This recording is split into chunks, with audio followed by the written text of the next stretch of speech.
Welcome to సర్కార్ India. Khammam జిల్లా సొత్తుపల్లి పట్టణంలో బీఆర్ఎస్ పార్టీని వీడి కాంగ్రెస్ తీర్థం పుచ్చుకున్న 25 కుటుంబాలు. రాష్ట్ర కాంగ్రెస్ పార్టీ నాయకులు మట్టా దయానంద్ కాంగ్రెస్ పార్టీ కండువా కప్పి సాదరంగా ఆహ్వానించారు.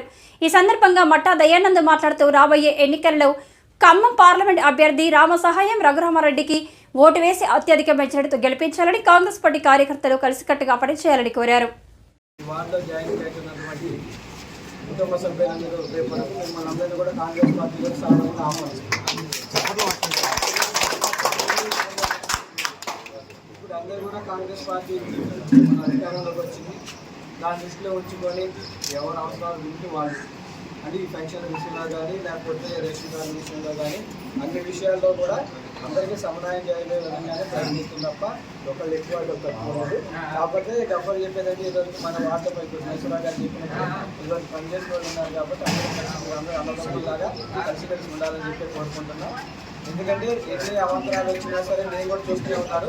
పార్టీలో చేర్చుకోవడానికి నేను కూడా ఎవరిని కూడా అంగీకరించలేదు. దాదాపు మనం కానీ తెలిసినట్టయితే అసలు ఎక్కడ కూడా ఖాళీ ఉండదు, మొత్తం టీఆర్ఎస్ ఉన్నాయి. కానీ అట్లా కాకుండా ఒక విలువలతో కూడా రాజకీయం చేయాలనే ఉద్దేశంతోనే ఎవరైతే మంచిగా ఉంటారో ఎవరి విలువలు మంచిగా ఉంటే ఉద్దేశంతోనే నేను కూడా పార్టీలోకి ఆహ్వానిస్తున్నారు. అది కూడా ఇక్కడున్న వార్డు సభ్యులు మన వాళ్ళతోనే మాట్లాడి వాళ్ళ అంగీకారంతో మేము చేర్చుకోవడం జరిగింది.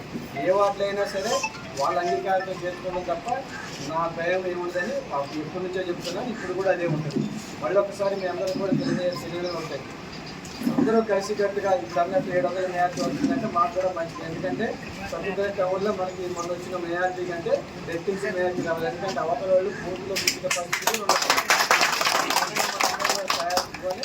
అలాగే నైశ్వరా గారు, చెన్నారావు, మన కమల్ భాష వీళ్ళంతా కూడా మీకు అన్నదమ్ములో ఉంటారు. ఏ విషయంలో కావాలన్నా సరే వాళ్ళు సంపాదిస్తే మనకి అన్ని విధాలా మీకు తోడ్పడే విధంగా ఇస్తాం.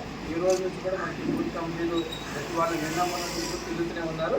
అలాగే రిఫ్లెక్టెడ్గా ఈ 5 రోజులు మనం చేయాల్సిన పరిస్థితి ఉంది. ఎందుకంటే మన ఎంపీ రఘురామారెడ్డి గారు ఎలా అయితే మా ఓటుకి ఎలా వేశారో ఆయన కూడా అలా అని చెప్తున్నాను. మాకు వచ్చిన 20,000 మెజార్టీ కంటే ఆయనకి 50,000 మెజార్టీ కావాలని సహకరించాలని చెప్పి మనస్ఫూర్తిగా కూడా మళ్ళొక్కసారి మన రఘురామారెడ్డి గురించి అష్టం గురించి మీరు అందరూ కూడా ఓటు చేసి మెయిన్ ఏంటంటే మనకి మన పార్టీలో చేరటం కాదు, మన ప్రతి ఒక్కరిలో కూడా ఊరికి తీసుకొచ్చిన బాధ్యత మీ మీద ఉన్నది 100%. ఎందుకంటే పార్లమెంట్ ఎలక్షన్స్ చాలా మంది ఏంటంటే ఆ ఏ వర్గాలను ఉద్దేశించి అలా కాకుండా ప్రతి ఒక్కరిలో కూడా మీరు ఎవరు పెట్టుకొని ఓటింగ్ చేయించగలిగితేనే మనం అనుకున్న 50,000 మెజార్టీ వస్తుంది. అట్లా కాకుండా ఎవరు కాలేజీలో మనకు అనుకుంటే మాత్రం అది సాధ్యం కాదు. మనకి ఇక్కడ మెజార్టీ వస్తేనే మనం ఏ పనులు చేయాలన్నా కుటుంబాలు సింహాసనం పెట్టి కానీ మనం ధైర్యంగా అడగాలి ఏ పనులు కావాలని. ఇప్పుడు దాదాపు మన నియోజకవర్గం 100 కోట్లు శాంక్షన్ 50 కోట్లు జరుగుతున్నాయి. ఇంకా మనం రెట్టింపు తెచ్చుకోవడం రాష్ట్రాలు ఈ విషయంలో కూడా అన్ని నియోజకవర్గాలంటే కూడా ఇక్కడ తెచ్చుకోవచ్చు. అలాగే తుమ్మల గారు మనకి ఏ పనులు కావాలన్నా ఏ కోర్స్ కావాలన్నా ఆయన ద్వారా మనం చేయించుకోవాలి. మనకి ఎలాంటి ఇబ్బంది లేదు.